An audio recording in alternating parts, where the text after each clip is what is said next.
জিজ্ঞেস করলে অনেকে বলে রোজার মূল উদ্দেশ্য হচ্ছে না খেয়ে থাকা। না, অনেকে বলে গরিবদের কষ্ট অনুধাবন করা রোজার উদ্দেশ্য। না, রোজার উদ্দেশ্য কি, সিয়াম পালনের উদ্দেশ্য কি, এটা আল্লাহ তাআলা স্পষ্ট এই আয়াতের পেছনে বলেছেন যে লাআল্লাকুম তাত্তাকুন, যাতে করে তোমরা আল্লাহ সচেতন হতে পারো, আল্লাহ ভীতি তোমাদের মধ্যে গ্রো করে, গড কনসাসনেস, আল্লাহ কনসাসনেস, আল্লাহ সচেতনতা যেন বাড়ে, দ্য সেন্স অফ অ্যাকাউন্টেবিলিটি, আল্লাহর সুপ্রিম কোর্টের কাঠগড়া এই দুনিয়াতে আমি যাই করলাম তার সবকিছু যে পাই টু পাই হিসাব দিতে হবে, এই sense, to enhance the sense that whatever we do, Allah is watching me.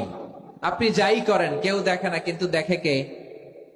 শুরুতেই তো জিজ্ঞেস করেছিলাম যে কেউ যেটা দেখে না সেটা দেখেন কে? কেউ যেটা শোনে না সেটা শোনেন কে? এর নাম হচ্ছে লাআল্লাকুম তাত্তাকুন, যাতে করে তোমরা আল্লাহ সচেতন হতে পারো, আল্লাহ ভীরু হতে পারো।